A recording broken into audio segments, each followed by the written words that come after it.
Na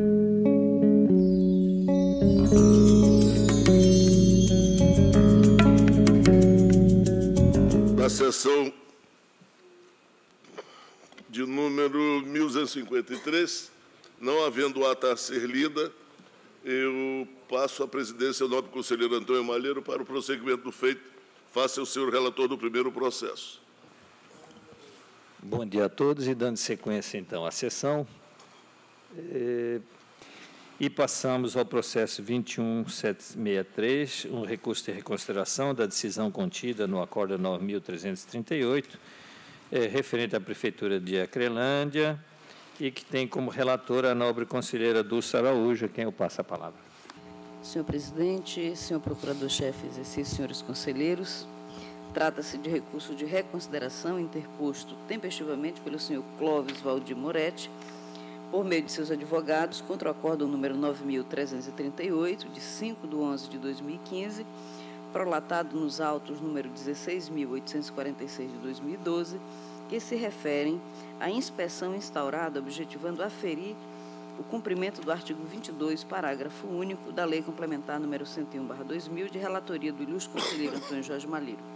O plenário decidiu por unanimidade o que segue: inspeção, Prefeitura, apurar cumprimento das vedações contidas no parágrafo único do artigo 22 da Lei de Responsabilidade Fiscal, conhecimento da nulidade dos atos praticados pelo gestor, aplicação de multa, notificação do atual gestor e encaminhamento de cópia deste acórdão à DAFO. Vistos, relatados e discutidos os autos do processo acima identificado, acordam os membros do Tribunal de Contas do Estado do Acre, à unanimidade, nos termos do voto do conselheiro relator, reconhecer da nulidade dos atos praticados pelo senhor Clóvis Valdir Moretti, prefeito municipal de Acrelândia, que resultaram no aumento da despesa com pessoal no período apurado, com fundamento no artigo 21, inciso 1º, da Lei Complementar número 101/2000. Aplicar multa ao senhor Clóvis Valdir Moretti, com fundamento no artigo 5º, inciso 4º da Lei número 10.028 de 2000 e inciso 2º do artigo 89 da Lei Complementar Estadual número 38/93, no valor de R$ 14.280, a ser recolhida em favor do Tesouro do Estado do Acre no prazo de 30 dias, em virtude de não adequação da despesa com pessoal ao limite legalmente previsto, prática de atos que resultaram em alteração de estrutura de carreira implicando em aumento da despesa com pessoal, que já se encontrava acima do limite máximo permitido para tal ato, e contratação de horas extras, fora das hipóteses excepcionais legalmente admitidas, quando o limite máximo permitido para despesa com pessoal já estava ultrapassado. Notificar o atual gestor para que, no prazo de 90 dias, proceda a correção das irregularidades e nulidades constatadas no presente feito, de tudo dando ciência a este Tribunal de Contas, devendo ser encaminhado cópia deste acordo à DAFO para acompanhamento após a formalidade de estilo pelo arquivamento dos autos.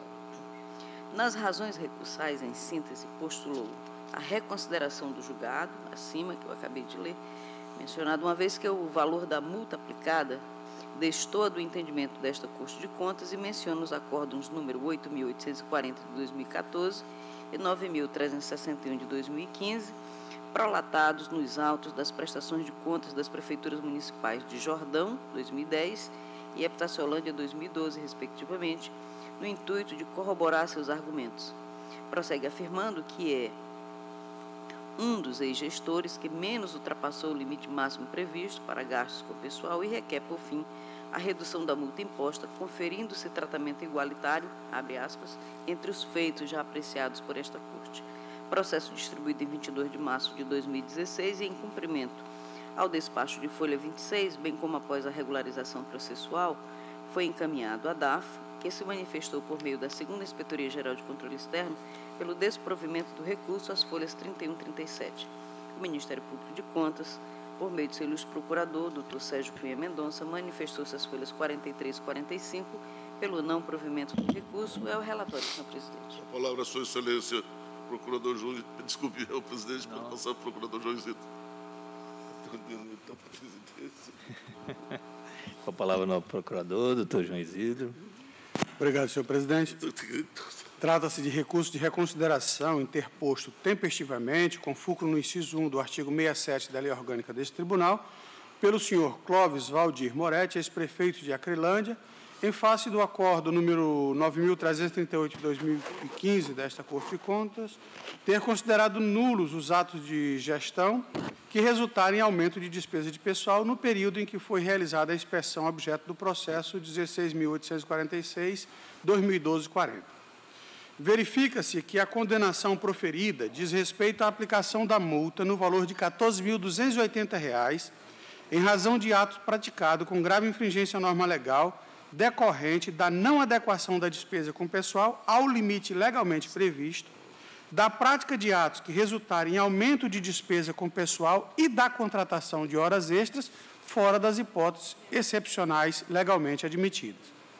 O recorrente alega, em síntese, que a multa aplicada é desarrazoada e está em descompasso com a linha jurisprudencial desta Corte de Contas, e que a punição aos outros entes é mais branda. Compulsão dos autos, verifica-se que os pressupostos recursais foram integralmente cumpridos. O referido acordo fundamentou-se em descumprimento da Lei de Responsabilidade Fiscal quanto às medidas exigidas para a redução e adequação da despesa de pessoal, quando esta se encontra acima dos limites legais previstos no parágrafo único do artigo 22 do citado diploma. Ademais, foram identificados na instrução do processo atos de gestão que resultaram em aumento de despesa de pessoal, contrariamente às medidas legais exigidas para sua redução, sendo considerados nulos e o responsável condenado ao pagamento da multa prevista no inciso 2 do artigo 89 da Lei Complementar Estadual 38/93, além da estipulação de prazo para saneamento das irregularidades.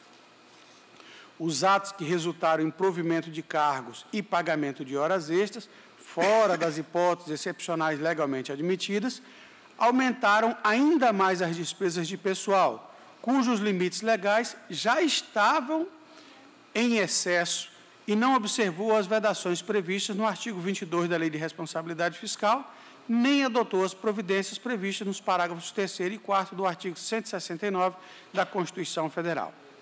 Em relação à multa aplicada por esta Corte de Contas, no valor de R$ 14.280, a jurisprudência da Corte não destoa do valor fixado no aresto recorrido, tendo o mesmo entendimento os acórdãos números 9.176 de 2015, 9.339 de 2015 e 9.345 de 2015.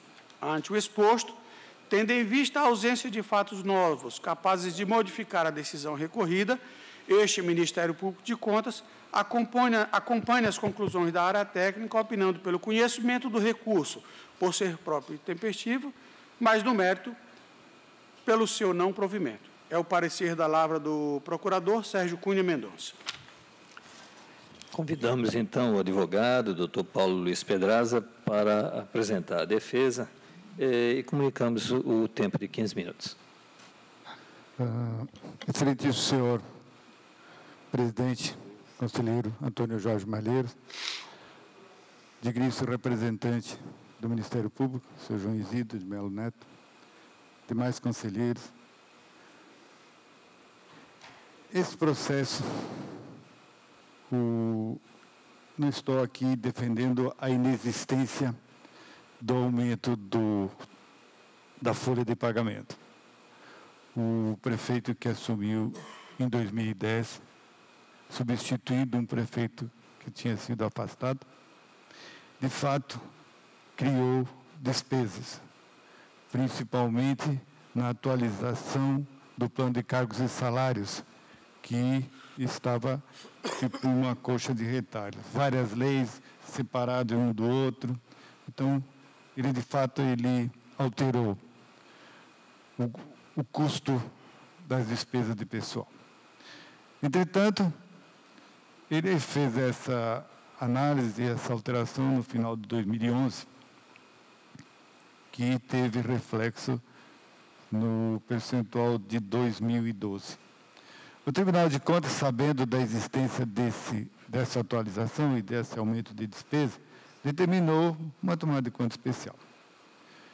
No levantamento feito pelos técnicos, o valor do percentual do primeiro semestre ficou em 64,86%. Veja que foi um aumento considerável, saiu de 53% para 64%, ou seja, quase mais de 11%, 64,89%, ou seja, mais de 11%. No final do levantamento, os técnicos informaram o prefeito de que o percentual estava sendo ultrapassado. E aí, então, veio a reação do prefeito. Não dá para dizer que o prefeito não sabia da lei, não entendia da lei, mas, pela vivência que eu tenho dos municípios, quando se pergunta ao técnico o valor da folha, o valor da despesa com o pessoal, eles se reportam apenas ao valor pago aos funcionários, deixando de informar o valor completo, que é o acumulado do percentual do 13º, das férias, do INSS e da FGTS. Bom, o prefeito, verificando que foi induzido ou que cometeu essa falha, ele, de imediato, já no mês de julho, ele começou ao trabalho de atualização da folha. As folhas 325 do processo 17282 de 2013, que se encontra nesse processo, as folhas 14, nesse processo de hoje, as folhas 14, a gente apresenta a essa corte para análise o relatório técnico do exercício de 2012. Como teve 64,86, ele conseguiu, durante o período de 5 meses, rever os seus atos e retornar ao percentual anual de 58,92. Veja bem, conselheiros, se ele puxou de 64,86 para 58,92, ele deve ter reduzido a folha pelo menos 11%, 12%. E já entregou a folha dentro do quadro normal dos 53. Então, nós que trabalhamos com prefeitura sabemos o que é reduzir uma folha num percentual desse. Que se em 6 meses, para reduzir durante os 12 meses, uma falha de quase 12%, ela tem que ser aplicada uma redução de 20%. E nós sabemos o custo social e o custo político que gera isso. Então, o que eu quero salientar a Vossa Excelência, que o prefeito demonstrou que ele não agiu com dolo. Ele não teve dolo ao alterar o plano de cargos e salários, porque se ele tivesse com dolo ou má fé, quando ele foi informado do fato, ele não tinha reduzido 20% para chegar aos 58% que chegou no final de 2012. Também não estou dizendo que ele cumpriu a legislação. Não, ele não devia ter dado o aumento. Ele era impedido de dar o aumento. Mas o que eu quero salientar é que ele, sabendo da falha que ele cometeu, ele fez tudo que podia e conseguiu reduzir a folha de pagamento, que é o que está demonstrado nos 2 relatórios do Tribunal de Contas. Um, a folha 325 e outro, a folha 14, na folha 14 do processo. E também na folha 33 do processo que nós estamos analisando. Então, nós não podemos condenar uma pessoa que cometeu um crime sem dolo, sem má-fé, na melhor das intenções, reorganizar o sistema de pessoal da prefeitura. E quando notou, provou que não existia má-fé, nem intenção de prejuízo. E fez um esforço sobrenatural para reduzir a folha de pagamento. Como era o último ano, ele não pôde voltar aqui para provar que fez a redução, até porque se afastou no dia 1º de janeiro de 2013. Então, conselheiro, eu não estou pedindo perdão pelo erro que ele fez, mas eu só pedi uma consideração pelo esforço que ele fez, por não ter havido dolo e nem má-fé. E eu também considero uma multa de 14.200 um pouco excessiva para o caso, pelo esforço demonstrado e pelos fatos demonstrados no período seguinte à informação que foi dada ao prefeito da falha que ele tinha cometido. Se ele tivesse chegado ao final do ano com um percentual de 68, como foi o detectado, ele teria demonstrado que não tinha nenhum interesse em se adequar às normas legais. E, inclusive, a legislação permite que, quando ultrapassar por qualquer motivo, até o primeiro quadrimestre do segundo ano tenha que ser reduzido. Ele reduziu no exercício.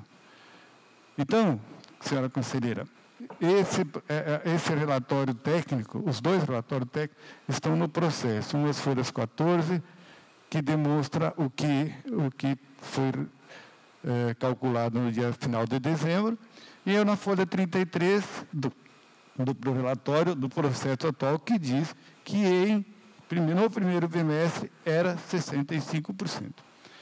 Então, eu estou pedindo que seja considerado o esforço do prefeito e seja lhe dado um prêmio, até pela reação que ele teve, não aplicando-lhe multa.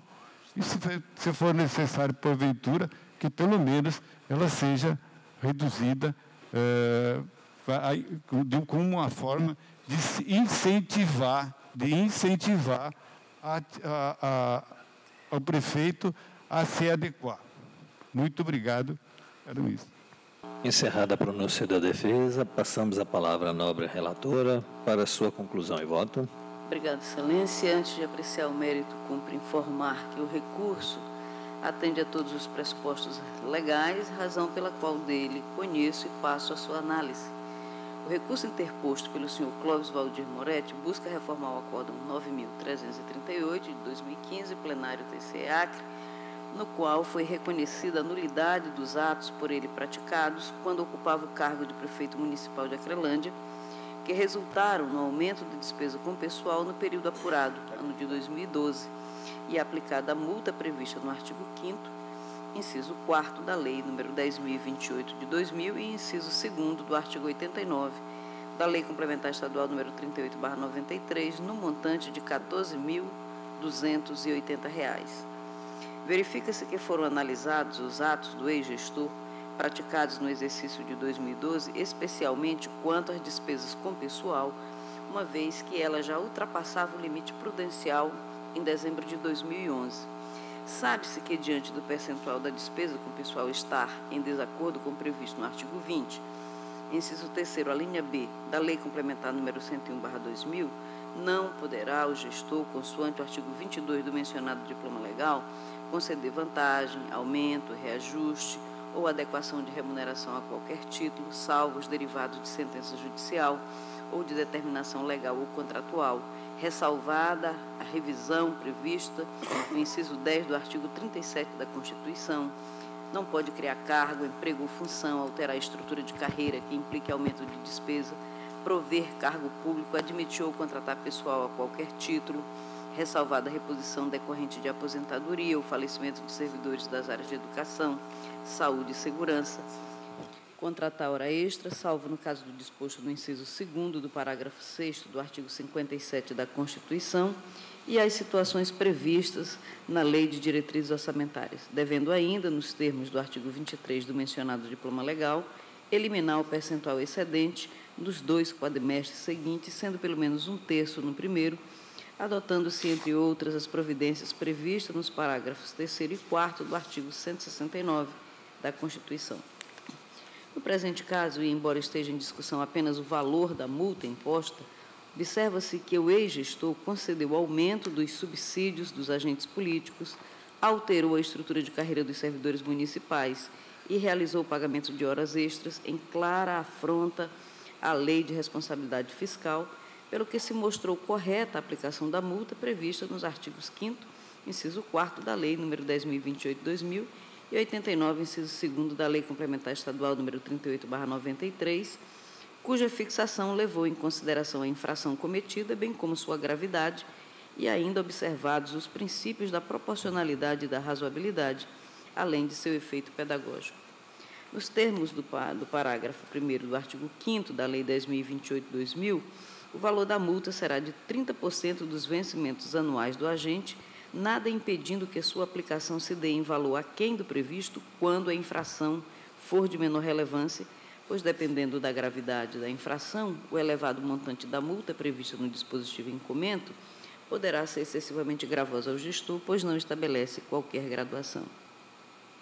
No presente caso, constatada a reprovável conduta do ex-gestor, mas diante dos valores das multas fixadas por esta Corte de Contas em feitos semelhantes ao ora em exame, bem como em outros processos, acórdão 9.176, acórdão 9.189, 9.195 e 9.242 proferidos nos autos das inspeções realizadas nos municípios de Sena Madureira, Epitaciolândia, Brasileia e Manoel Urbano, respectivamente, foi estabelecido o montante padrão no valor de R$ 14.280, que perfazia o percentual de apenas 11,9% dos subsídios anuais do recorrente, que no exercício de 2012 atingiram o valor de R$ 120 mil.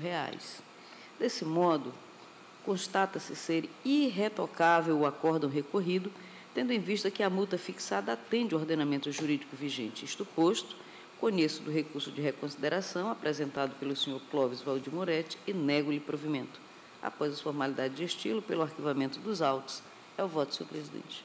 Obrigado, excelência. Aproveito o período da discussão para mencionar, inclusive, isso também, que a linha da defesa foi mais na readequação do valor e não no objeto da punição, que era os atos praticados quando lhe era permitido. Então, a punição não era pela redução ou não do valor, mas que em determinado momento houve uma implantação de um plano que acarretaria obrigatoriamente aumento,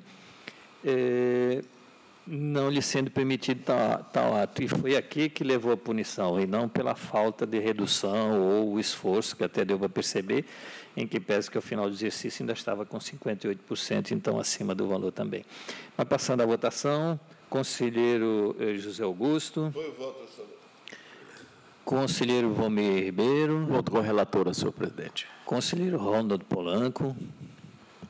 Eu tenho discutido muito esse assunto, porque esse incremento acontece no início da crise, né? Então tem uma diminuição de receitas e uma pressão muito forte para a melhoria da situação, principalmente nas áreas sociais, né? Educação e saúde. O que preocupou aí foi o incremento de despesa na área dos agentes políticos.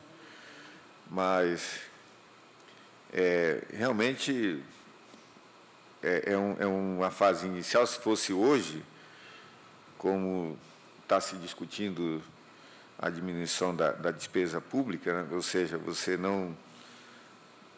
tem que fazer o ajuste fiscal pela ótica da despesa e não mais, ou fazer o máximo para não fazer a correção desse ajuste pelo aumento da receita.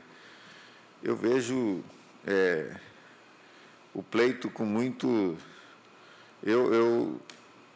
Eu colocaria um valor, depois o esforço dele em reduzir, e a tendência, um valor de 7.140, como um prêmio para aqueles que se esforçarem em reduzir, já tendo em vista que a receita continua em queda e que as pressões para as áreas sociais continuam muito fortes, e sempre a União transferindo essa despesa que deveria ser compartilhada entre estados, municípios e União, jogada para os municípios.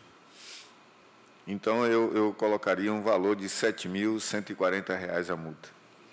Decidiu-se, então, por maioria, nos termos do voto da nobre conselheira relatora, divergindo o conselheiro Ronaldo Polanco, que acatou em parte os argumentos da defesa, reduzindo a multa para R$ 7.140. Caminhamos, então, agora para o processo 19.630, que é por a responsabilidade do município de Marechal Thaumaturgo, em face da liberação do FGTS aos vereadores, e que tem como relator o nobre conselheiro José Augusto, a quem eu passo a palavra. Agradeço, Excelência. Senhora conselheira senhor procurador, conselheira do CINEM, senhores conselheiros, trata os autos do processo de apuração de responsabilidade e legalidade de depósitos de fundo de garantia realizados pela Câmara Municipal de Marechal Thaumaturgo, tendo como favorecidos os vereadores daquela casa em exercícios diversos. É fato que os vereadores são considerados agentes políticos e, como tal, não têm direito ao Fundo de Garantia do Tempo de Serviço, ao FGTS, e isso está bem esclarecido na apreciação prévia juntada aos autos pelo Procurador do Trabalho da 14ª Região, Excelência. Presente feito levará com certeza a um único entendimento e, após idas e vindas, o Ministério Público Especial, por seu procurador, Sérgio Cunha Mendonça, se pronuncia duas vezes do feito, as folhas 199-227/228 e 295/296, Excelência. Assim sendo, eu passo a palavra a Vossa Excelência para que passe ao procurador, com certeza terá o mesmo fim. Com a palavra, o procurador João Isidro. Obrigado, senhor presidente. Trata-se de apuração de responsabilidade sobre a liberação dos depósitos judiciários requeridos pelos vereadores Petrônio da Silva Souza e outros, no período em que exerceram os respectivos mandatos na Câmara Municipal de Marechal Thaumaturgo, conforme documentação encaminhada pelo Ministério Público do Trabalho, as folhas 2/32. A segunda IGCE pronunciou-se as folhas 35/36, consta despacho do conselheiro relator requisitando informações às folhas 39, ofício do presidente da Câmara encaminhando as informações solicitadas, acompanhadas de documentação às folhas 41/113, ofício da DAF solicitando mais informações ao presidente da Câmara, folha 116, resposta do presidente da Câmara, as folhas 119/180, relatório técnico da segunda IGCE, as folhas 181/186, citação dos dirigentes, as folhas 192 e 195, despacho deste Ministério Público de Contas solicitando a citação de todos os implicados, defesa intempestiva do senhor Antônio Raimundo Libani Alemão, as folhas 203/204, os demais implicados quedaram-se inertes, conforme certidão de folha 211. Relatório técnico conclusivo de folhas 219/223, novo pronunciamento ministerial, as folhas 227/228, novo encaminhamento pela Câmara Municipal de documentação de folha 232/234, novo relatório técnico, as folhas 237/240, e despacho do conselheiro relator solicitando o sobrestamento do feito por 90 dias, as folhas 246. Em seguida, a Câmara Municipal encaminha novas informações às folhas 250/265 e a segunda IGCE pronuncia-se em definitivo as folhas 290/291. Compulsão dos autos. Verifica-se que o processo em tela teve origem no expediente encaminhado pelo Ministério Público do Trabalho para apuração de ilegalidade de depósitos do FGTS feitos pela Câmara Municipal de Marechal Thaumaturgo em favor dos vereadores. O Procurador do Trabalho manifestou-se contrário ao recolhimento do FGTS e um termo de ajustamento de conduta, TAC, foi firmado entre a Câmara e o Ministério Público do Trabalho e consta as folhas 83/85 destes autos para a devolução dos valores depositados. Esta Corte de Contas, no uso de suas atribuições de controle externo, determinou a apuração do montante depositado na Caixa Econômica Federal a título de FGTS em favor de todos os agentes políticos durante todas as legislaturas e a restituição aos cofres do município. O montante apurado foi de R$ 24.121,73. Na fase do contraditório, a análise técnica atestou a regularidade do processo, tendo em vista a comprovação da restituição dos valores recolhidos indevidamente, conforme relatório de folha 290/291. Ante o exposto, este Ministério Público de Contas opina pelo arquivamento dos autos. É o parecer da Lavra do Procurador Sérgio Cunha Mendonça. Com a palavra o nobre conselheiro José Augusto, para sua pronúncia. Excelência, no mesmo sentido, voto pelo arquivamento dos autos falsa regularidade já prevista. Continuando a votação, o conselheiro Valmir Ribeiro. Acompanho o voto, senhor presidente. Conselheiro Ronald Polanco. Conselheira Dulce. Com o relator. Decidiu-se assim a unanimidade nos termos do voto do nobre conselheiro relator e convidamos então o conselheiro José Augusto para continuar presidindo a sessão. Agradeço ao conselheiro Antônio Malheiro e prosseguimos com nossa sessão, agora com o processo 17.308. A palavra ao conselheiro relator Valmir Ribeiro. Obrigado, senhor presidente.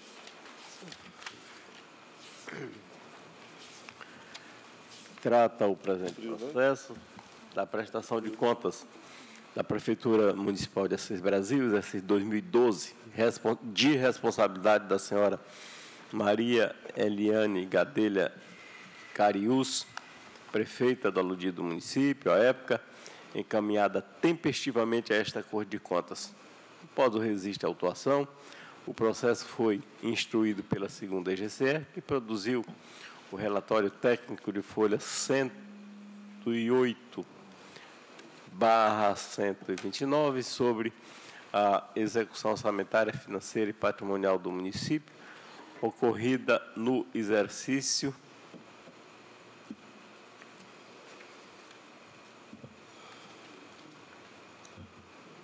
citada a respeito das irregularidades e falhas apontadas no relatório técnico.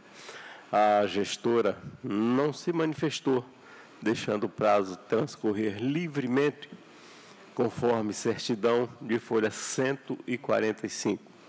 Remetidos autos ao Ministério Público Especial junto a esta Corte de Contas, este se manifestou, por intermédio de sua ilustre procuradora, doutora Ana Helena de Azevedo Lima, as folhas 674. É o relatório, senhor presidente. Palavra, sua excelência, procurador João Isidro, para sua manifestação. Obrigado, senhor presidente. A prestação de contas em referência de responsabilidade da senhora Maria Eliane Gadelha Cariús foi encaminhada a esta Corte de Contas no dia 1º de abril de 2013.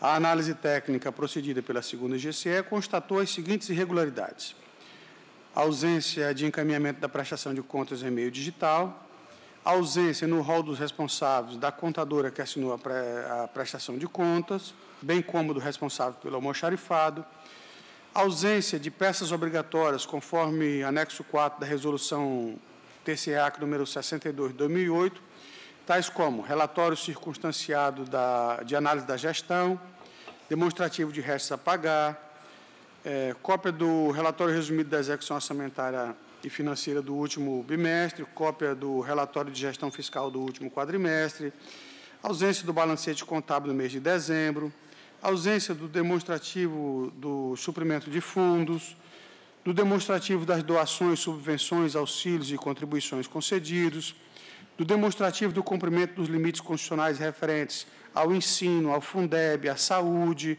e de pessoal, ausência do inventário analítico dos bens móveis e imóveis, do demonstrativo das licitações realizadas, dos contratos, convênios, acordos e ajustes celebrados, do demonstrativo das obras e da cópia do ato que fixou e alterou os subsídios dos agentes políticos, acompanhado dos demonstrativos dos valores efetivamente pagos a esse título.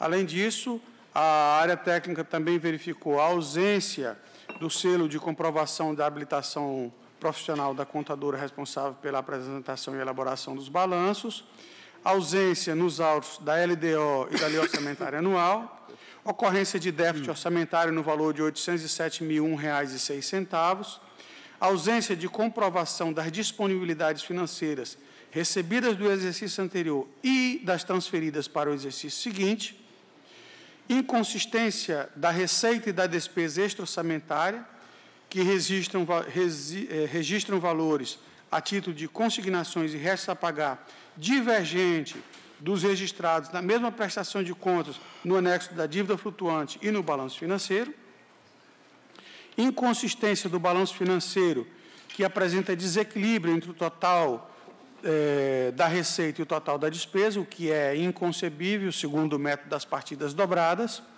Ocorrência de déficit financeiro, no valor de R$ 2.457.330,20.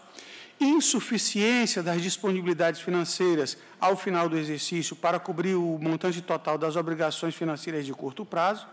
Existia apenas R$ 1.667.812,39 para cobrir obrigações no montante total de R$ 4.233.673,19.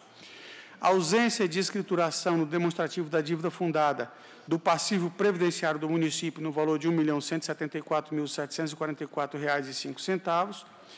Impossibilidade desta Corte aferir quais foram os valores gastos com o ensino, o Fundeb, os serviços de saúde e pessoal ante a ausência dos demonstrativos correspondentes. Excesso de repasse ao Poder Legislativo, no montante de R$ 1.970,87.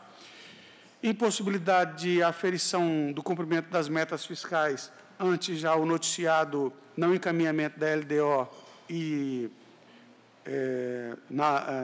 do PPA na prestação de contas. Ausência de encaminhamento do ato de fixação dos subsídios dos agentes políticos, bem como das folhas de pagamento respectivas, e ausência de controle interno na unidade. Regulamento citado, a ordenadora de despesa quedou-se inerte, conforme certidão as folhas 145. Ante o exposto, este Ministério Público de Contas opina da seguinte maneira. 1. Pela emissão de parecer prévio, considerando irregular a presente prestação de contas, a teor do disposto no artigo 51, inciso 3 da Lei Complementar Estadual número 38/93. Quanto às contas de gestão, pela emissão de acórdão condenando a senhora Maria Eliane Gadelha Cariús a devolver aos cofres da municipalidade a importância de R$ 1.970,87, atinentes ao excesso de despesa total transferida ao Poder Legislativo, elencado no item 15 deste parecer. Condenando ainda a senhora Maria Eliane Gadelha Cariús ao pagamento da multa dosada a critério do plenário, pelas graves infringências à norma legal e atos de gestão ilegítimos elencados neste parecer, de acordo com a previsão incerta no artigo 89, inciso 2 e 3 da Lei Complementar Estadual número 38/93. Pelo encaminhamento de cópia do apurado ao Ministério Público Estadual para as providências que entender adotar, em face da ocorrência noticiada no item 15 deste parecer, e o que consta do artigo 29A, parágrafo 2º, inciso 1 da Constituição Federal de 88. E, finalmente, pelo registro de autuação de tomada de contas especial, nos termos da previsão incerta no artigo 44, parágrafo 1º da Lei Orgânica deste Tribunal, visando aferir a legalidade da fixação e dos pagamentos efetuados a título de subsídios aos agentes políticos. Este é o parecer, senhor presidente, senhoras e senhores conselheiros. Retorno a sua excelência relator para seu voto.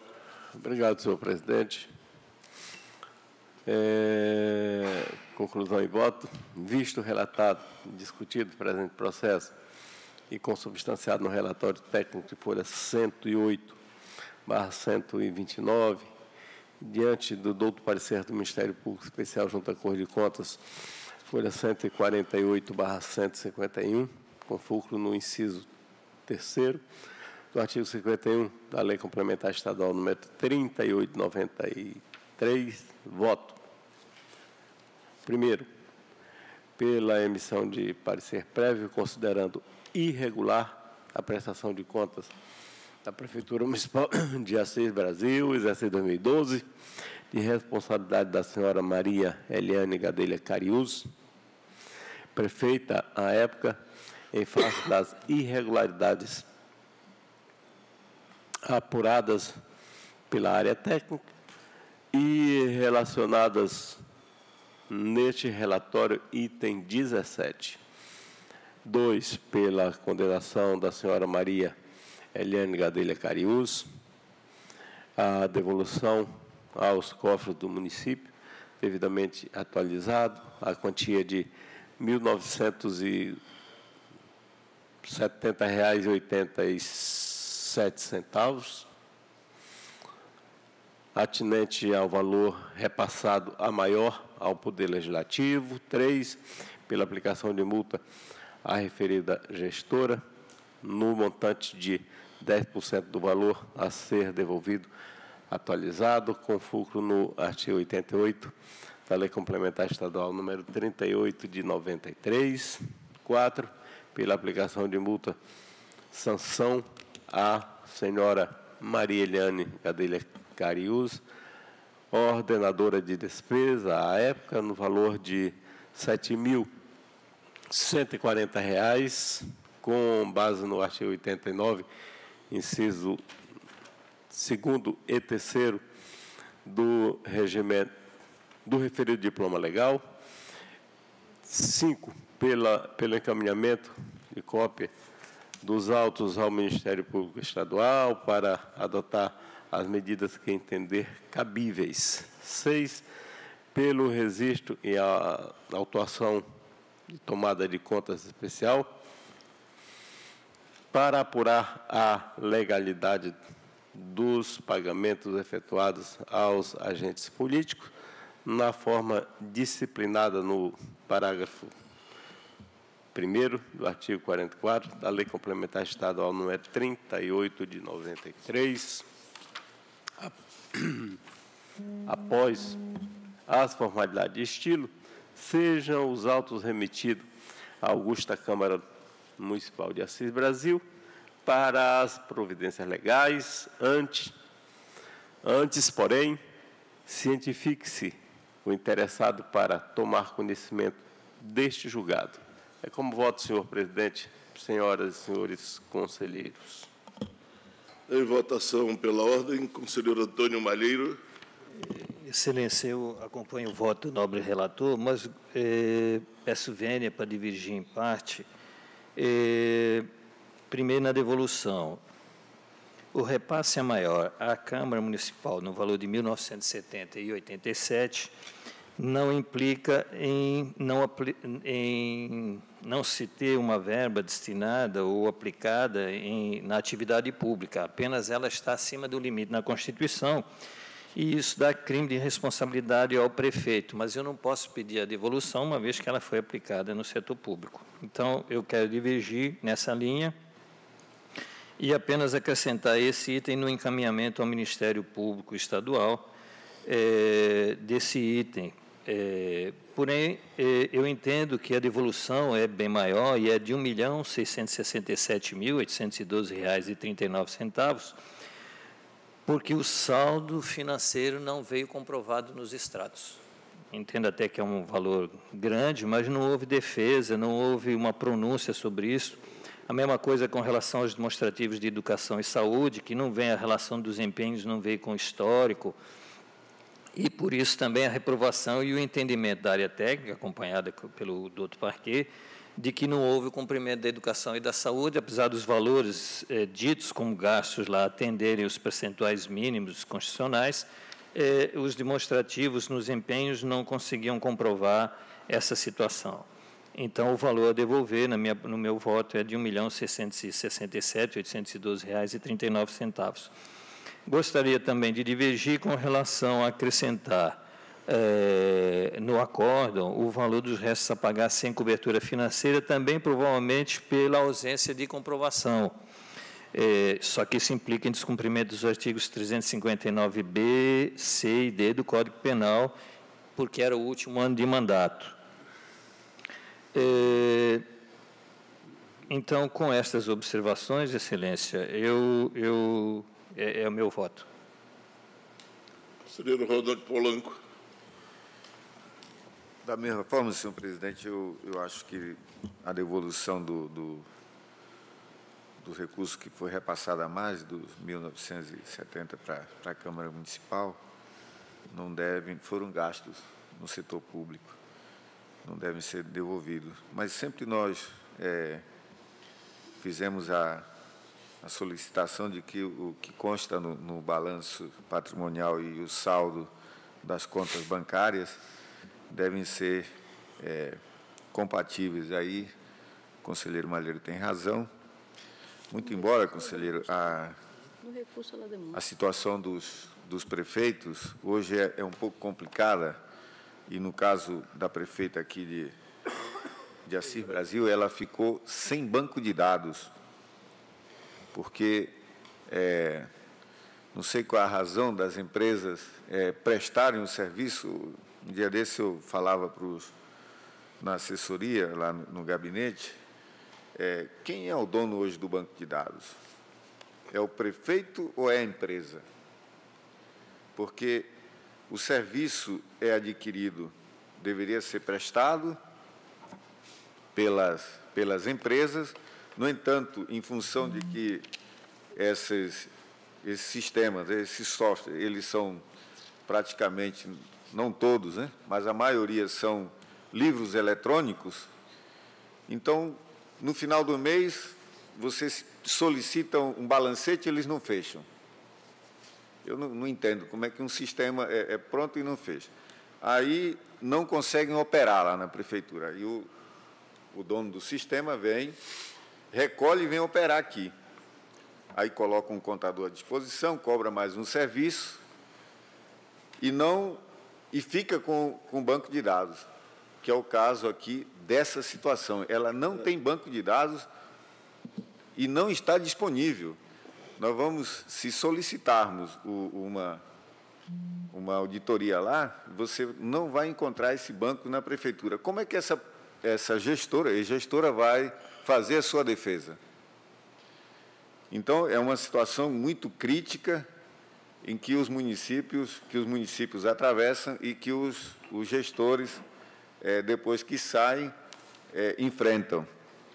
Mas a responsabilidade é deles, né? E eu acho que, até falei hoje para o advogado da prefeita, que deveria se entrar no judiciário para solicitar. E eu assino embaixo, porque os prefeitos, boa parte dos prefeitos hoje, ex-gestores, não têm banco de dados, como já aconteceu com a Câmara Municipal de Feijó, que eu era relator, em que eles tiveram que ir na justiça para solicitar o banco de dados que estava com a empresa que prestava o serviço para eles. Então, nesse caso, eu vou acompanhar o entendimento do conselheiro Malheiros e ver de que forma a gente supera essa situação que é grave dos municípios acreanos. Não todos, mas no caso de Assis Brasil, e desse período específico, aconteceu. Excelência, apenas a colocação da multa do 88, que acabou passando, né, só para efeito de registro. Vossa Excelência, foi ele que ele segue. Conselheiro do Cine Araújo. Também vou acompanhar o voto do conselheiro Malheiro, senhor presidente. Decidiu-se por maioria. A unanimidade nos termos do voto do conselheiro Malheiro, vencido em parte o conselheiro Valmir Ribeiro, relator, que prossegue com a palavra, agora com o processo 20.050. Obrigado, senhor presidente.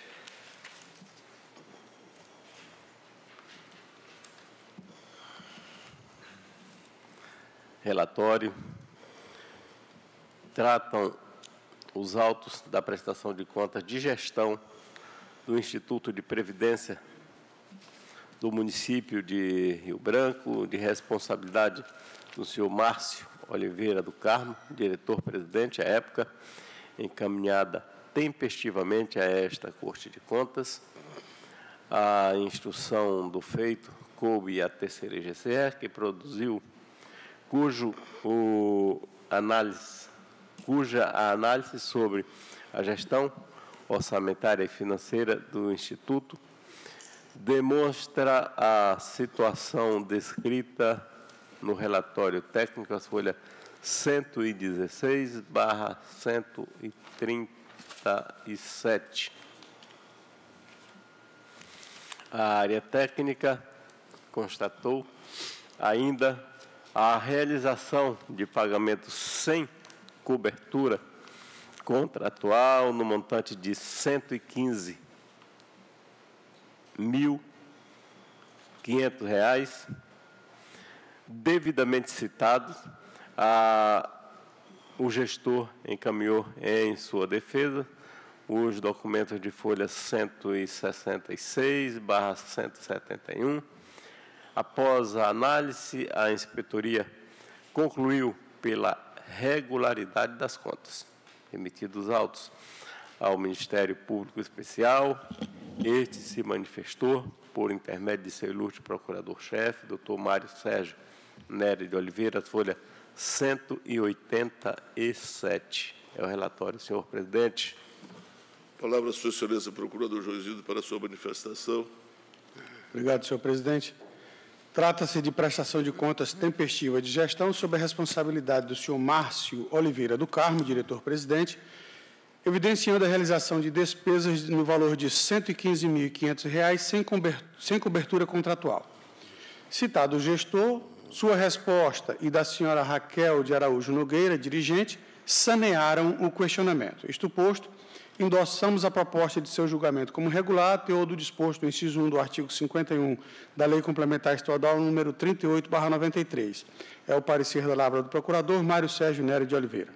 Retorno a sua excelência do relator para o senhor. Obrigado, senhor presidente. Visto, relatado e discutido o presente processo e consubstanciado nos relatórios técnicos de folha 116/137 e 179/182, bem como no douto parecer do Ministério Público Especial, as folhas 187, e em tudo mais que dos autos consta, concluo votando com fulcro no inciso 1º do artigo 51 da Lei Complementar Estadual número 3893, pela emissão de acórdão considerando regular a prestação de contas de gestão do Instituto de Previdência do município de Rio Branco, RBPrev, exercício de 2014, de responsabilidade do senhor Márcio Oliveira do Carmo, diretor-presidente à época.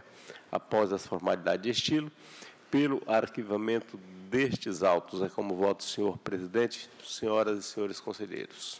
Em votação pela ordem, conselheiro Antônio Malheiro. Acompanho o voto, excelência. Conselheiro Ronald Polanco. Acompanho o voto. Conselheira Dulcinea Araújo. Com o relator. De sua unanimidade nos termos do voto do conselheiro relator. Continuo agora com o processo 18.303.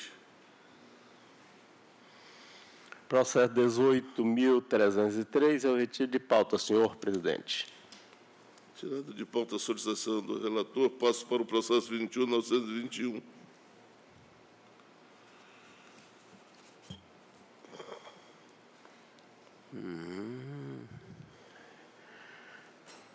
Relatório trata o presente feito de consulta formulada pelo senhor Fernando Moraes de Souza, defensor público-geral do Estado do Acre, encaminhada tempestivamente, ou melhor, encaminhada através do expediente de folhas 02, acerca do seguinte questionamento. Aspas. Considerando a autonomia administrativa e financeira da Defensoria Pública, conforme norma incerta no artigo 134 da Constituição Federal, com a redação decorrente das emendas constitucionais número 45 de 2004 e 80 de 2014, e a existência de dotações orçamentárias e saldo financeiro, afigura-se possível, do ponto de vista fiscal, o reajuste ou adequação de subsídios, bem como a nomeação de servidores imprescindíveis ao bom funcionamento do órgão, cujo PCCR encontra-se disciplinado pela Lei Complementar Estadual número 311 de 29 de 12 de 2015, 29 de 12 de 2015, Diário Oficial de 31 de 12 de 2015, mesmo a despeito do Poder Executivo Estadual haver ultrapassado o limite prudencial de gasto com pessoal previsto na Lei de Responsabilidade Fiscal, a referida consulta, formulada por autoridade competente, atendeu aos pressupostos de admissibilidade, estabelecidos pelo artigo 142, parágrafo 1º, inciso 2º do Regimento Interno desta Corte de Contas. Por sua vez, a resposta tem caráter normativo, constituindo-se em pré-julgamento da tese, mas não do fato ou caso concreto. Artigo 142, parágrafo 3º. Após o registro e autuação, o processo foi devidamente instruído pela segunda IGCE, que produziu o relatório técnico de folha 115/127, cuja conclusão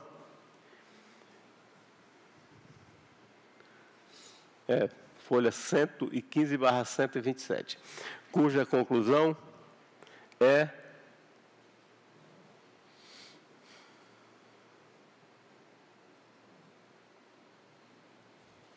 no seguinte sentido. Aspas. Por encontrar-se a Defensoria Pública Estadual no atual sistema normativo pátrio, vinculado ao tocante ao limite de despesa com pessoal, ao Poder Executivo, não se vislumbra até que sobrevenham alterações legislativas qualquer possibilidade que autorize a Defensoria a proceder a reajustes ou adequação de subsídios, como a nomeação de servidores, na hipótese de encontrar-se o Poder Executivo Estadual acima do limite prudencial de gasto com pessoal, conforme previsto na Lei de Responsabilidade Fiscal. Continua ainda o relatório, considerando ainda a submissão da Defensoria Pública Estadual às determinações e limites, e limitações da Lei de Responsabilidade Fiscal, tem-se que aplicar-se às restrições da ordem legal, mesmo na hipótese de existência de dotação orçamentária e saldo financeiro, haja visto o sistema normativo vigente, adotado como parâmetro dos parâmetros, os limites do poder executivo previsto no artigo 20, inciso 2º, letra C, da Lei de Responsabilidade Fiscal. Remetidos autos ao Ministério Público Especial, este se manifestou, por intermédio de seu ilustre procurador-chefe, Mário Sérgio Nery de Oliveira, as folhas 132. É o relatório, senhor presidente. A palavra, Sua Excelência, Procurador João Isidro, para a sua manifestação. Obrigado, senhor presidente. Trata-se de consulta do senhor Fernando Moraes de Souza, defensor público-geral do Estado, acerca do entendimento desta Corte sobre a possibilidade de a Defensoria Pública nomear servidores quando o Poder Executivo desta unidade tiver ultrapassado o limite prudencial dos gastos com o pessoal. A primeira IGCE, ante a vinculação da Defensoria Pública Estadual ao Poder Executivo e baseada no texto da Lei Complementar Federal 101 de 2000, não vislumbrou, até que sobrevenham alterações legislativas, qualquer possibilidade de reajustes ou adequações de subsídios, bem como da nomeação de servidores, na hipótese de estar o Poder Executivo Estadual na referida faixa de despesa. Com efeito, constam dos autos, a partir da folha 21, orientações de outros tribunais de contas subnacionais, à luz da interpretação dos novos regramentos constitucionais da independência e autonomia financeira da Defensoria Pública, no sentido de sua insubmissão em matéria de gastos com pessoal a eventuais restrições do artigo 22 da LRF ao Poder Executivo, sob pena de ingerência e comprometimento de sua efetividade, a não ser sua obediência aos ditames dos incisos 1 e 2 do parágrafo 1º do artigo 169 da Constituição Federal, bem como dos artigos 16 e 17, ambos da Lei de Responsabilidade Fiscal. Este é o parecer da Lavra do Procurador Mário Sérgio Nery de Oliveira. Torna-se o silêncio relator para o seu voto. Obrigado, senhor presidente. Conclusão e voto. Visto, relatado e discutido, o presente processo e ainda substanciado no relatório técnico de folha 115/127 e parecer ministerial de folha 132 e em tudo mais que dos autos consta, concluo votando pelo conhecimento da consulta por ter sido formulada por autoridades competentes para o mérito, responder ao órgão consulente, para, no mérito, responder ao órgão consulente. No atual sistema pátrio, e em se tratando de despesa de pessoal, a Defensoria Pública está vinculada ao Poder Executivo Estadual quanto aos limites e vedações impostas a este pela Lei de Responsabilidade Fiscal. B.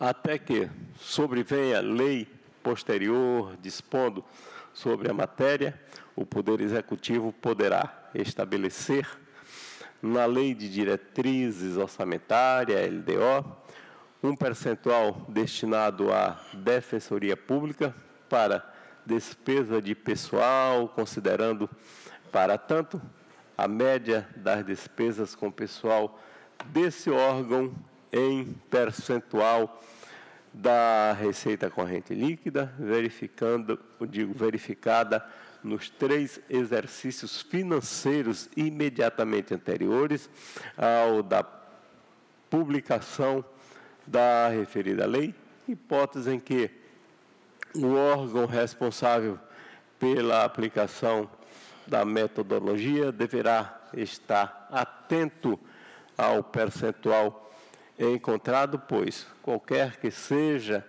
o índice, este deverá obrigatoriamente ser subtraído do percentual de 49% destinado ao Executivo, previsto na letra C do inciso 2º do artigo 20 da Lei Complementar 101 de 2000, ou seja, a Lei de Responsabilidade Fiscal.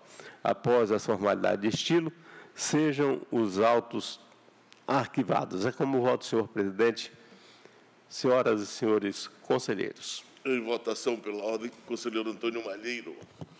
Excelência, interessante a consulta e muito bom o voto do nobre conselheiro relator. E o fato é interessante e só é novidade no Executivo. No Legislativo e no Judiciário, isso já aconteceu e isso já foi resolvido. E o primeiro item que, quando saiu a Lei de Responsabilidade Fiscal, para dirimir essa dúvida, foi exatamente aqui no Tribunal de Contas, porque o nosso percentual está amarrado ao percentual da Assembleia e não está definido qual é o percentual de cada um. Mas como nós temos autonomia também administrativa e financeira, havia a necessidade, e a própria lei já previa isso, de ser disciplinado um percentual para o Tribunal de Contas fora daquele que já estava escrito na lei. E aí o que foi feito? O que diz o artigo 20, como bem coloca o voto do nobre relator. Foi feita uma média pelos 3 últimos exercícios de quanto estava gastando um e o outro e proporcionalizado isso nos 3%, daí ter ficado definido que o Tribunal de Contas recebia 1% e a Assembleia 2%. Idêntico foi feito no Judiciário. Imagine uma cota no Judiciário, e a minha memória não é exata, os 6% nos estados, para o Judiciário, na União, eu não sei também, mas vamos fazer de conta que se fosse também os mesmos 6%. Mas havia uma necessidade de se dividir o percentual da União pelo STF, pelo TSE, pelo STJ. E como foi feito isso? Porque também tem autonomia e independência funcional e administrativa. A mesma regra definida na LRF, escrita corretamente no voto do nobre relator, pelas despesas e proporcionalidade dos 3 últimos exercícios anteriores ao cálculo, e aí foi definido o limite para cada um, que constitui o limite geral. No Executivo, nós não tínhamos feito ainda encarado isso, e aí a novidade, só é novidade por ter sido no Executivo. Mas nós não podemos deixar de reconhecer a autonomia financeira e administrativa da Defensoria Pública, e, portanto, essa autonomia também chegará à despesa de pessoal. Só que hoje ela está dentro dos 49, e eu não posso imaginar que eu possa ter no Executivo 49 mais a Defensoria. Ela tem que estar embutida dentro dela, e bem coloca o relator, e o relator está perfeito. No final, o voto do nobre relator está perfeito, mas, assim, entendo que nem a LOA, nem a LDO tem autoridade para dizer que a Defensoria Pública pode gastar 3%, 5% e 8% do valor dos 49%. Porque a regra da Lei de Responsabilidade Fiscal diz, nos órgãos, então, que têm independência, como é feita a regra? Os 3 últimos exercícios. Então, entendo, e acompanho o voto, que a Defensoria Pública tem direito a fazer autonomia, pode aumentar os salários, pode, se estiver cumprindo a Lei de Responsabilidade Fiscal. Então, a primeira meta da Defensoria não é sequer de saber se pode ou não, porque ela já tem autonomia. Qual é o meu limite? Qual é o meu percentual? Então, dentro do percentual calculado, conforme o artigo 20, ele tem que se ajustar a ele. E aí, primeiro, saber se ele está em 100%, 95%, 90%. Se ele já estiver acima de 95%, não pode. E dificilmente não estará. Porque como nós vamos fazer um cálculo da Defensoria Pública em cima do limite do Executivo, onde ele fazia parte, e o Executivo já está acima dos 49%, provavelmente parte da conta vai sobrar para a Defensoria também. Mas, de qualquer forma, eu voto nos termos colocados pelo nobre relator, que ela é independente, que ela tem um limite, que esse limite é calculado de acordo com o artigo 20 da Lei de Responsabilidade Fiscal e que ela também está sujeita à obrigação de cumprir todos os requisitos necessários indicados na Lei de Responsabilidade Fiscal para fazer as admissões, progressões, etc., e os ajustes, se necessários. Então, acompanho o voto do nobre relator. Como vota o conselheiro Ronald Polanco? Acompanho o voto do relator. Conselheiro Dulcinea Araújo. Da mesma forma, senhor presidente, porque nós não podemos, à luz da legislação pátria hoje, admitir que qualquer órgão fique insubmisso à lei de responsabilidade fiscal. Então, está claro, a autonomia, não se discute mais, a submissão às regras estabelecidas na lei de responsabilidade fiscal precisam ser cumpridas, nesses termos, na íntegra, com o conselheiro relator. Decidiu-se a unanimidade nos termos do voto do conselheiro relator. Agora, com o processo 20.325, tem a palavra o conselheiro Antônio Malheiro. Obrigado, excelência. Trata o presente processo de prestação de contas da Secretaria de Estado de Articulação Institucional, exercício 2014, apresentada tempestivamente, que teve como gestor o senhor José Fernandes do Rego, secretário naquele período. O orçamento inicial da Secretaria foi de R$ 3.153.000, depois houve alterações, passou a R$ 3.351.000, mas só se efetivou uma receita de R$ 2.675.000 e uma despesa realizada ligeiramente a menor de R$ 2.640.000. Inicialmente, a inspetoria apontou a ausência de informações sobre gastos e investimentos e apresentação parcial de documentação em face de fornecimento de alimentação. O gestor foi citado e, após análise das justificativas apresentadas, a inspetoria concluiu pela regularidade das contas. O doutor Ministério Público Especial, através do seu ilustre procurador, doutor Mário Sérgio Nery de Oliveira, pronunciou-se a folha 63, é um relatório, excelência. A palavra, sua excelência, o procurador Josido, para a sua manifestação. Obrigado, senhor presidente.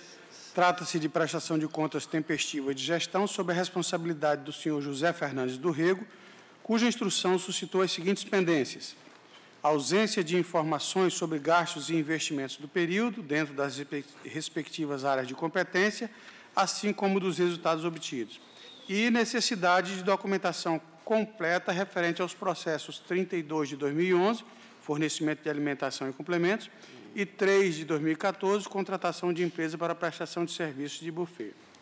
Citado o gestor, sua resposta, segundo a análise, supriu as lacunas existentes com relação aos itens referenciados e demonstrou a observância da legislação aplicável. Isto posto, endossamos a proposta de julgamento como regular, a teor do inciso 1 do artigo 51 da Lei Complementar Estadual número 38/93. É o parecer da Lavra do Procurador, Mário Sérgio Nery de Oliveira. Retornam, Sua Excelência, o conselheiro relator para seu voto. Obrigado, Excelência. Nesse mesmo sentido, Excelência, pela regularidade das contas e arquivamento dos autos. Em votação pela ordem, conselheiro Valmir Ribeiro. Põe no voto, senhor presidente. Conselheiro Ronald Polanco. Põe o voto. Conselheiro Dulcinea Araújo. Com o relator. Sua unanimidade, nós temos no voto, conselheiro relator, que continua agora com o processo 21468. Obrigado, Excelência. Excelência, eu pediria para julgar em bloco esses dois processos seguintes, que na realidade são 3, porque um está pensado com o mesmo assunto, mas se trata exatamente da mesma situação. Excelência, prossiga. Obrigado, Excelência. Excelência, são recursos de apuração. O primeiro, apesar de estar indicado o 21.468, ele traz também o 21.475, que são recursos de 2 gestores pela mesma contratação da punição da multa aplicada pela contratação da senhora Antônia Joyce de Souza Vasques, senhor Vanderlei Zaire Lopes, senhor Nilson Roberto Arial, e no segundo só do senhor Nilson Roberto Arial, com relação à contratação da servidora Ana Paula Barros do Nascimento. Nos 3 processos, houve a punição do gestor com a multa de 3.570, da qual eles estão recorrendo e pedem alternativamente a redução da multa. É o relatório, Excelência. Palavra, Sua Excelência, o procurador, para a sua manifestação. Obrigado, senhor presidente. Só uma questão de ordem, excelência conselheiro relator. O que está sendo julgado agora é só... Os dois estão em bloco aqui, o 7 e o 8. 21.552. Porque o primeiro tem 2 processos. É que o meu estão pensados, então, na realidade, perfeito, inclusive perfeito. A pronúncia de vocês, do parquet também já atinge perfeito. Os 2, né? Isso. Com relação ao primeiro processo, o pronunciamento da Lavra do Procurador Mário Sérgio Nery de Oliveira, na realidade que tem 2 processos, tem outro recurso apenso, que é uma questão já debatida por esse tribunal. Na realidade, o que se questiona é o valor da multa. Para o caso em espécie, que foi aplicado no valor de R$ 3.570, e houve uma mudança na jurisprudência da Corte com relação a esse valor. Neste processo, o pronunciamento ministerial é o seguinte: isto posto, sem prejuízo da força da coisa julgada, sugerimos, à luz da independência de instâncias e da relativa informalidade que regem a atuação deste controle, endossando o pedido alternativo do recorrente, o recebimento e o provimento parcial destes apelos para fins de redução da multa em questão, levando em conta os limites e as circunstâncias da participação dos recorrentes na espécie e os diversos outros casos pelos quais os mesmos respondem neste âmbito. Com relação ao processo 21.552, o pronunciamento da Lavra do Procurador Sérgio Cunha Mendonça, mas também é no mesmo sentido. Ante o exposto, este Ministério Público de Contas opina pelo conhecimento do recurso, por ser próprio e tempestivo, para, no mérito, dar-lhe parcial provimento, no sentido de reduzir o valor da multa aplicada ao senhor Nilson Roberto Arial de Almeida, de R$ 3.570, para 357, de acordo com a recente jurisprudência desta Corte de Contas sobre a matéria. Estes são os pronunciamentos, senhor presidente, senhora e senhores conselheiros. Retorna, Sua Excelência, o relator, para seus votos. Obrigado, Excelência. Excelência, nesse mesmo sentido, por se acatar em parte as razões do recurso e reduzir a multa de 3.570 nos 3 processos para R$ 357. É como voto, Excelência. Em votação pela ordem, conselheiro Valmir Weber. Acompanho o voto, senhor presidente. Conselheiro Ronaldo Polanco. Acompanho o voto. Conselheiro Lucinéia Araújo. Com o relator. Decidição unanimidade, nos termos do voto do conselheiro relator, que continua agora com o processo 21.058. Excelência, eu pediria para retirar de pauta. Tirado de pauta a solicitação do relator, passo ao processo 16.716, com a palavra do conselheiro Ronaldo Polanco. Trata-se de processo de inspeção instaurado a pedido do Ministério Público Estadual, objetivando apurar possíveis irregularidades na realização de obras de urbanização da rua Itapuã, bairro Conquista, desta capital, por parte da empresa construtora MAVE Limitada. Durante a instrução, constatou-se fundamentalmente, primeiro, que as bocas de lobo da rua Itapuã não foram executadas conforme o projeto apresentado, pois houve substituição desses bocas de lobo, que eram triplos para simples ou duplas, e também de duplas para simples. Segundo, após a correção dos problemas originalmente identificados, readequadas as bocas de lobo, persistem os problemas de drenagem no local devido ao retorno de águas pelo poço de visita PV 84, causado pela tubulação subterrânea entre as ruas Itapuã e Vitória. A 5ª TGCE opina nas folhas 8/18 e depois 85/89. Citados os gestores Eduardo Nunes Vieira, Judeilson Ferreira de Oliveira e José Ricardo Gonçalves, apresentaram defesa, as folhas 46/59. Parecer ministerial, a folha 95, ao relatório. A palavra, Sua Excelência, o procurador Juiz Ido, para a sua manifestação. Obrigado, senhor presidente. Trata-se de inspeção solicitada pelo ilustrado Ministério Público Estadual em decorrência de alagamentos após a realização de obras de urbanização por parte da empresa construtora MAVE Limitada na rua Itapuã, bairro Conquista, dessa capital. Constatou-se que as bocas de lobo não foram construídas conforme o projeto apresentado. Segundo a avaliação, depois de readequadas tais bocas de lobo, persistiram os problemas de drenagem no local devido ao retorno de água pelo poço de visita número 84, causado pela tubulação subterrânea entre as ruas Itapuã e Vitória. Instados os senhores Eduardo Nunes Vieira, secretário de Estado de Habitação e Interesse Social, José Ricardo Gonçalves, fiscal do contrato, e Judeilson Ferreira de Oliveira, diretor executivo de obras, a se pronunciarem a respeito, as respostas acostadas não alteraram o quadro. Verificou-se ainda que referida obra sofreu um elevado atraso de execução e não se encontrava concluída na época da vistoria, além de apresentar sérios defeitos noticiados e constatados. Nessas condições, concordamos com a determinação ao atual secretário da pasta para o encaminhamento da correção das pendências e inadequações apuradas, a teor do disposto nos artigos 67 e 69 da Lei das Licitações, com vistas ao recebimento definitivo da obra, conforme a exigência contida na letra B do inciso 2 do artigo 73 do citado diploma legal, sob pena de responsabilização pelos prejuízos causados ao erário e a terceiros. Este é o parecer da lavra do procurador Mário Sérgio Nery de Oliveira. Retorna, Sua Excelência, o relator para seu voto.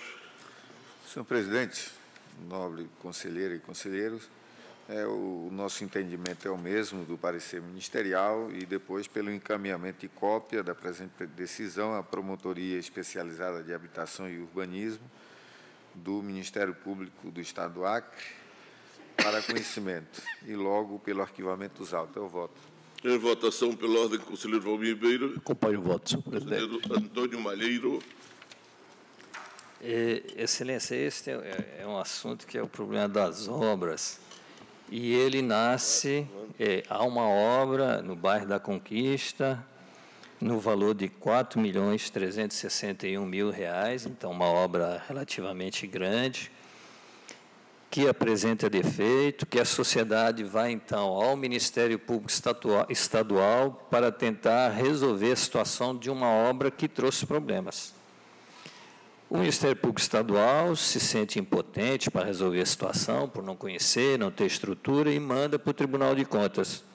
E nós vamos fazer análise. E quando nós vamos fazer análise, e isso está bem instruído no processo, a parte da constatação, e foi feito num período pertinente, a rua está alagada do início ao fim. Ou seja, é realmente a razão da sociedade em procurar o Ministério Público, porque há algum dano, alguma inconsistência, alguma incorreção na realização da obra que não permite a satisfação plena do cidadão.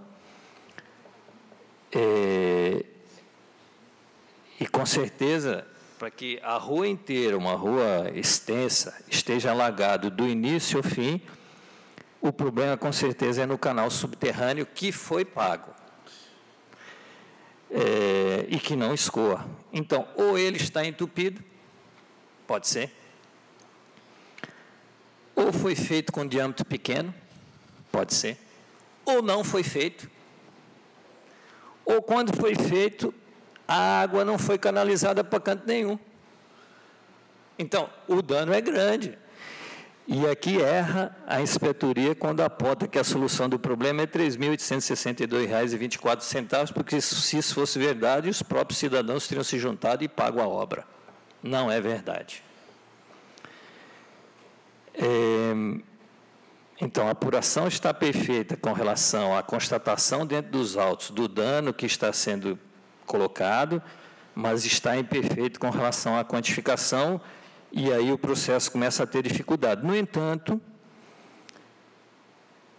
se percebe dentro dos autos que os serviços estão recebidos.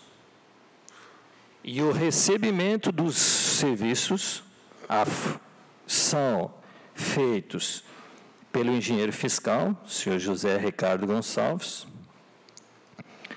e pelo diretor executivo, senhor Jodeilson Ferreira de Oliveira, feito em 14 de novembro de 2013.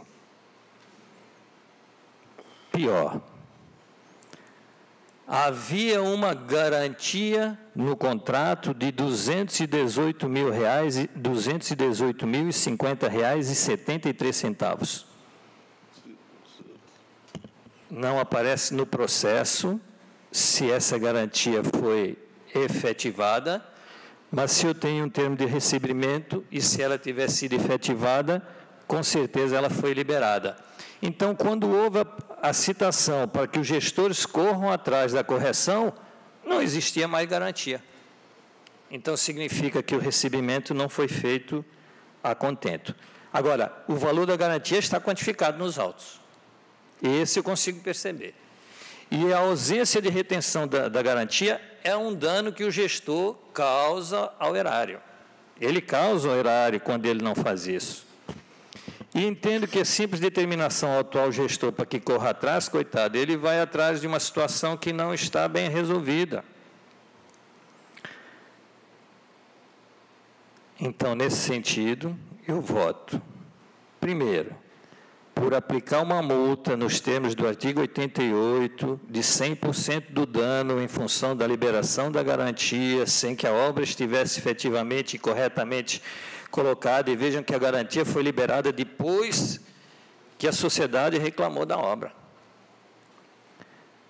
No valor de R$ 218.050,73, cumulativamente ao diretor executivo e ao engenheiro fiscal.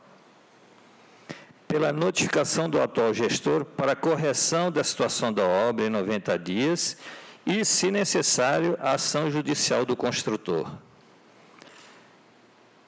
Pela comunicação à DAF para acompanhamento da efetiva solução no período chuvoso e levantamento dos serviços não efetuados ou pendentes de solução, para que em outro processo se peça a devolução dos valores pagos e não efetivamente concluídos. E após pelo encaminhamento da decisão ao Ministério Público Estadual para atender, então, a solicitação que nos foi feita. É como voto, excelência. Em votação pela ordem, conselheiro Valmir Ribeiro. Não, mas ele já votou. Ele já votou, já. Eu já votei, senhor presidente, mas eu gostaria de acompanhar o pensamento do nobre conselheiro Antônio Jorge Malheiro, ou seja, voto Antônio Jorge Malheiro. Conselheiro Ronald Polanco. Não, mantém meu voto. Conselheira do CIDE. Senhor presidente, eu vou votar com o relator. Decidiu-se por maioria, os termos do conselheiro relator. Não, está 2-2. Empatou. É 2-2, é verdade. Então, eu acompanho o relatório, o conselheiro Malheiro, pelo seu voto, excelência. Então, Vossa Excelência relator. Desculpe minha confusão. Continuamos agora com o processo 21.763. A palavra à conselheira do CDE, Benício de Araújo. Obrigada, senhor presidente. Primeiro, o processo já foi. Processo 18.736. Trata-se de tomada de contas da Prefeitura Municipal de Brasileia, relativo ao exercício de 2013, de responsabilidade de seu prefeito, senhor Everaldo Gomes Pereira da Silva, em razão do não envio em e-mail eletrônico da respectiva prestação, em desacordo com o estabelecido no artigo 1º da Resolução número 62, de 18 de julho de 2008, embora tenha observado o previsto no artigo 23, parágrafo 1º da Constituição Estadual. A DAFO, por meio da 2ª Inspetoria-Geral de Controle Externo e após diligências, manifestou-se pela irregularidade das contas da Prefeitura Municipal de Brasileia e citação do gestor, senhor Everaldo Gomes Pereira da Silva, e do responsável pela área de contabilidade, senhor Josué William de Andrade Mendes, as folhas 119 e 138.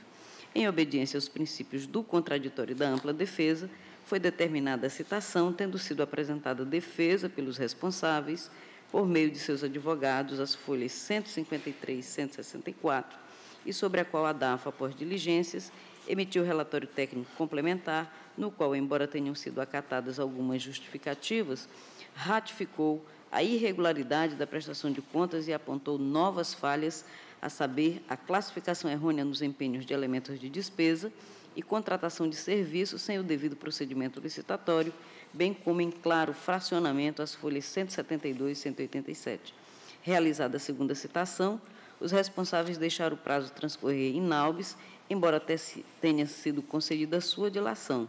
O Ministério Público de Contas, por meio de sua ilustre procuradora, a doutora Ana Helena de Azevedo Lima, pronunciou-se às folhas 205 e 207. É o relatório, senhor presidente. Palavra, sua excelência, procurador, para a sua manifestação. Obrigado, senhor presidente.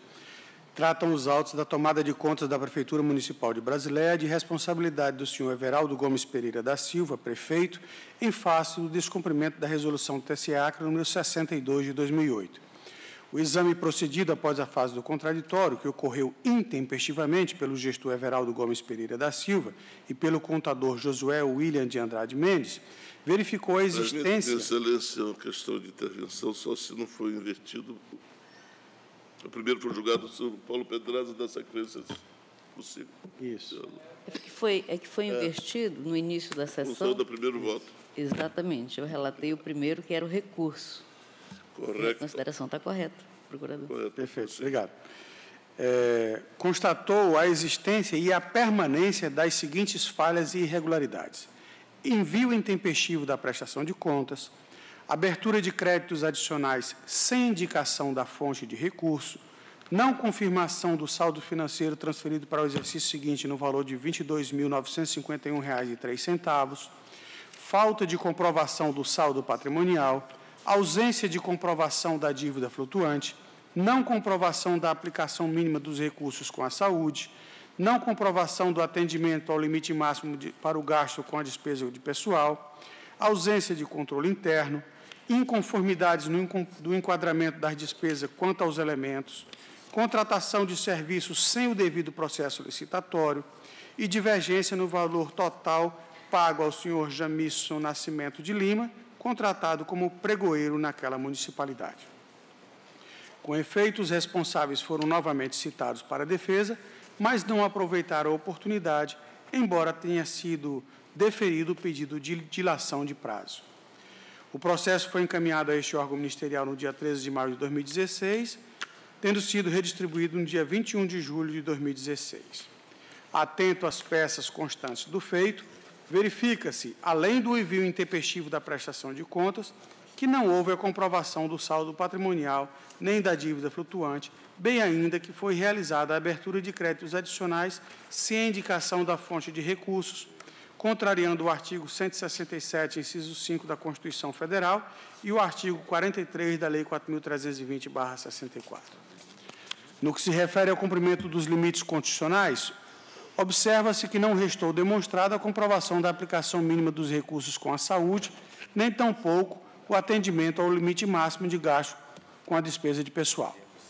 Ademais, percebe-se que não houve comprovação do saldo financeiro transferido para o exercício seguinte, restando pendente o montante de R$ 22.951,03, que não foi confirmado. Constatam-se ainda inconformidades do enquadramento das despesas quanto aos elementos, bem como divergência no valor total pago ao senhor Jamício Nascimento de Lima, isto porque o valor contratado e executado para o serviço de pregoeiro foi de R$ 32 mil, ao passo que o valor comprovadamente pago foi da ordem de R$ 21.500. Além disso, verifica-se que o ente municipal realizou contratação de outras pessoas para a realização desse mesmo serviço sem o devido processo licitatório ou sem qualquer justificativa para eventual contratação direta, contrariando o disposto na Constituição Federal e na Lei das Licitações e Contratos. Apesar das despesas realizadas em processos distintos, não tem atingido o limite legal fixado para a dispensa de licitação, o valor global referente ao pagamento da contratação de serviço de pregoeiro excedeu o limite previsto para a dispensa de licitação, configurando fracionamento irregular de despesas e, por consequência, o descumprimento da Lei das Licitações e Contratos. Quanto ao controle interno, embora tenha sido criada a Controladoria do município de Brasileia, verifica-se que essa se deu no dia 25 de agosto de 2015, fora do prazo estabelecido pela Resolução TCA 76, de 13 de setembro de 2012. Ante o exposto, este Ministério Público de Contas opina: 1. Pela emissão de parecer prévio considerando irregular a prestação de contas da Prefeitura de Brasileia referente ao exercício de 2013, com fulcro nas alíneas A, B e C do inciso 3 do artigo 51 da Lei Orgânica deste Tribunal. 2. Pela emissão de acórdão condenando o senhor Everaldo Gomes Pereira da Silva, prefeito, a devolver aos cofres da municipalidade a importância de R$ 22.951,03, atualizada e acrescido de juros de mora, nos termos do artigo 54 da Lei 38 de 93, em virtude da não comprovação do saldo financeiro transferido para o exercício seguinte. 3. Pela aplicação de multa acessória ao senhor Everaldo Gomes Pereira da Silva, dosada a critério do plenário em razão do dano causado ao erário, consoante disposto no artigo 88 da Lei 38/93. 4. Pela aplicação de multa sanção ao senhor Everaldo Gomes Pereira da Silva, dosada a critério do plenário, em razão das graves infringências à norma legal, bem como em decorrência de ato de gestão ilegítimo ou antieconômico, que resultou injustificado dano ao erário, consoante disposto no artigo 99, incisos 2 e 3, da Lei 38/93. 5. Pela aplicação de multa ao senhor Josué William de Andrade Moraes, contador, dosada a critério do plenário, em razão das inconsistências contábeis elencadas neste parecer, nos termos da previsão incerta no inciso 2 do artigo 89 da Lei Complementar Estadual 38/93. E, finalmente, pelo encaminhamento de cópia da decisão ao Ministério Público do Estado do Acre, para conhecimento e adoção das providências que entender necessárias, especialmente em razão da abertura de créditos adicionais sem indicação da fonte de recurso e da contratação de serviços sem o devido processo licitatório, o que contraria a Constituição Federal em seu artigo 169, inciso 5, e a Lei de Contabilidade Pública 4.320/64, bem como a Lei das Licitações 8.666/93. É o parecer da Lavra da Procuradora Ana Helena de Azevedo Lima. Retorno a Sua Excelência Relatora para seu voto. Obrigada, senhor presidente. Nesses termos, considerando as manifestações da Diretoria de Auditoria Financeira Orçamentária e do Ministério Público de Contas, voto pela emissão de parecer prévio, nos termos do artigo 51, inciso 3º, alíneas B e D, da Lei Complementar Estadual número 38/93, considerando irregular a prestação de contas da Prefeitura Municipal de Brasileia, relativa ao exercício de 2013, de responsabilidade de seu prefeito, o senhor Everaldo Gomes Pereira da Silva, em razão de descumprimento do artigo 1º da Resolução TCE número 62/2008, pela abertura de créditos adicionais sem a indicação da fonte de recurso, em desacordo com o previsto nos artigos 167, 5º da Constituição Federal e 43 da Lei nº 4.320, de 64, não comprovação em sua totalidade do saldo financeiro mencionado no respectivo balanço, descumprimento da Lei 8666/93, divergências no balanço patrimonial e demonstrativo das dívidas fundada e flutuante, não envio do inventário de bens móveis e imóveis, ausência de demonstração de cumprimento do previsto no artigo 77, inciso 3º, do ADCT e 20, terceiro B da Lei Complementar 101/2000 e a ausência de controle interno.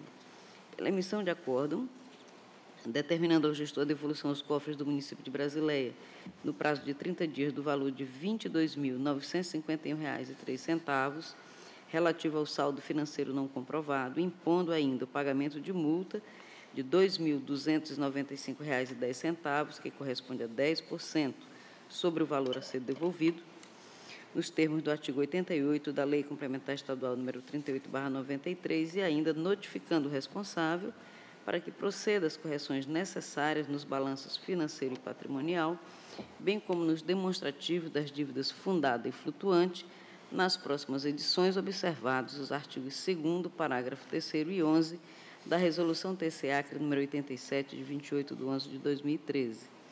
Pela fixação de multa ao gestor prevista no artigo 89, incisos 2º e 3º, da Lei Complementar Estadual número 89/93, combinado com o artigo 139, incisos 2º e 3º do Regimento Interno do Tribunal de Contas do Estado do Acre, no valor equivalente a R$ 14.280, em razão das falhas descritas no subitem 2.1, considerando o efeito pedagógico, bem como os princípios da razoabilidade e proporcionalidade, a ser recolhida em favor do Tesouro do Estado do Acre no prazo de 30 dias. Na hipótese de descumprimento, deverá ser procedida a sua cobrança pela via judicial, nos termos dos artigos 23, terceiro e 63, segundo da Lei Complementar Estadual número 38/93. Pela fixação de multa prevista no artigo 89, inciso 2º, da Lei Complementar número 38/93, combinado com o artigo 139, inciso 2º do Regimento Interno desta Casa, o senhor Josué William de Andrade Mendes, no valor equivalente a R$ 3.570, em razão de grave infringência às normas legais na elaboração dos balanços financeiro e patrimonial e demonstrativos da dívida fundada e flutuante, considerando o efeito pedagógico, bem como os princípios da razoabilidade e proporcionalidade, a ser recolhida em favor do Tesouro do Estado do Acre no prazo de 30 dias. Na hipótese de descumprimento, deverá ser procedida a sua cobrança pela via judicial, nos termos dos artigos 23, terceiro e 63, segundo da Lei Complementar Estadual número 38/93, remessa de cópia da decisão ao Ministério Público Estadual, remessa de ofício ao Conselho Regional de Contabilidade para apuração acerca da conduta do senhor Josué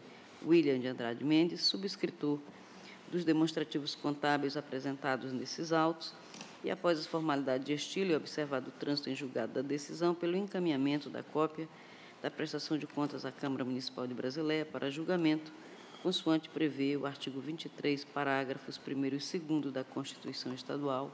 É o voto, senhor presidente. Em votação pela ordem, conselheiro Valmir Ribeiro. Acompanho a nobre relatora, senhor presidente. Conselheiro Antônio Malheiro. Acompanho o voto, excelência. Conselheiro Ronald Polanco. Isso é a maioria, unanimidade nos termos do voto da conselheira relatora. Cerrado a votação, processos. Não havendo expediente a ser lido, eu passo as comunicações e faculto a palavra a sua excelência o procurador João Isidro. Nada a comunicar, senhor presidente, apenas agradecer a oportunidade de participar como representante do Ministério Público neste Tribunal Pleno e parabenizar os excelentíssimos senhores conselheiros relatores pelos votos proferidos e pela decisão tomada por essa Corte nos processos julgados no dia de hoje. Conselheiro Valmir Ribeiro. Nada a comunicar, senhor presidente. Obrigado. Conselheiro Antônio Malheiro. Cumprimentar todos os presentes. Nada mais a comunicar, senhor. Conselheiro Ronald Polanco. Da mesma forma, senhor, nada a comunicar, só Conselheira Dulcinea Araújo. Obrigada, senhor presidente. Agradecer a todos que nos ajudam a tornar possível essa sessão. Cumprimentar a todos. Nada mais, senhor presidente. Excelência, vou no mesmo sentido, meus cumprimentos ao novo procurador e aos senhores conselheiros e conselheiras, e desejar um bom fim de semana a todos. Nada mais a vida tratar, declaro encerrada a presente sessão e convocada outra para dia e hora regimental.